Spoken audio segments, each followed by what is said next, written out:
Have you ever participated in a fishing tournament? I've done too, and both have interesting stories. Today, I would like to share one from last year when me and my friend entered a tournament on the Wolf River in Fremont, Wisconsin. I chose to share this one because the target species for the tournament was actually the same as this month's Fish of the Month, the walleye. I had been preparing for this tournament for quite a while. The week before, I stopped by a nice local tackle shop to pick up some hair jigs, stinger hooks, blade baits, and such. I rigged up 3 different rods, one with a 1-ounce sinker and a regular hook, one with braid to a fluorocarbon leader and a hair jig, and one with braid to a fluorocarbon leader and a blade bait. My biggest concern the morning of the tournament was shiners. I didn't know what other competitors did. If they bought them the night before or something, I wasn't sure. Everywhere on Google Maps said they were closed until after the tournament started. However, when I got to Fremont, it seemed that most of the places were open, likely because of the tournament.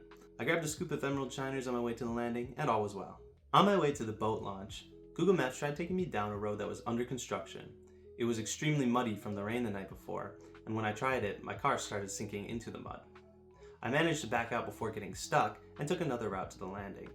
Luckily, it wasn't me who had the boat, it was my friend. When I got to the landing, I called my friend, who gave me the good news that I had just woken him up.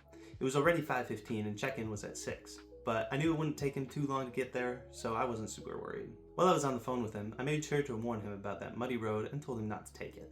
In the meantime, I figured I'd pay the landing fee for the both of us, and thought I might need to find a place to submerge my shiners before they suffocate in the bucket. I quickly checked Google Maps and spotted a park not too far away. I submerged my minnow bucket and figured I'd take a couple casts while I waited. About 15 minutes later, my friend called me and told him he had gotten his mom's minivan as well as the boat stuck in the mud. Fortunately, the park I was at the end of the muddy section of said road, so I was able to hear him flooring the gas from where I was. I didn't want to get muddy and I had my waders in the car, so I threw them on and walked over to help him out. He called the organizer to let him know we would be late. He said it would be fine as long as we checked in. For the next few hours, we tried to get the boat unstuck until his brother came around with a truck and pulled us out. By the time we finally launched the boat, it had to be past 8 a.m. After checking in, we headed out to a stretch of river where a lot of tournament boats were fishing. It was interesting to watch. Boats would slowly drift down the run, and then when they hit the end, they would motor back up to the top and start again. We just pulled up and anchored alongside them.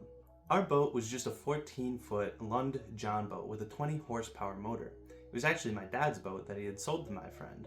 I had set up one rod with the big sinker and the regular hook with an emerald shiner and casted it out. I then put an emerald shiner on my hair jig rod and casted and retrieved that.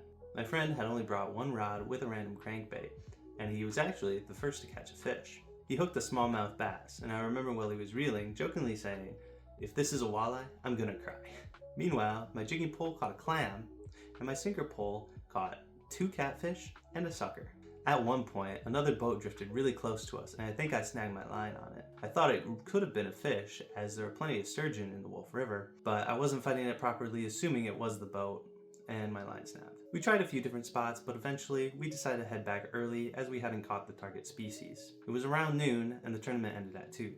Unfortunately, we still had some bad luck in reserves. On the way back to the host marina, the motor started sputtering. It wasn't completely unusual as it was an old boat. Even on the way out, we had to restart it a couple times.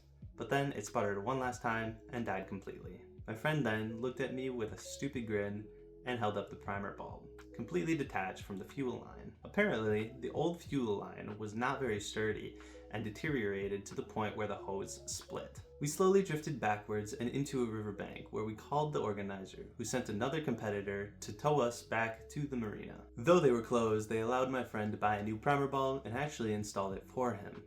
Then we headed back to the landing and waited for other people to load up their boats. While we waited there, I decided to drop my jig straight down under the boat while we slowly drifted. I slowly jigged and suddenly felt a quick tug in opposition to my jigging. I could tell by the head shakes that I've only felt a few times that this was a walleye, and I couldn't help but laugh. I dragged it up to the surface and saw a beautiful example of a young male walleye at 14 inches long, hooked by the stinger hook attached to my jig. After getting stuck in the mud, missing half of the tournament, not catching the target fish species, breaking down on our way back, and getting towed in, I felt this was fate, rubbing it in just one last time. But honestly, it still made for a pretty perfect ending.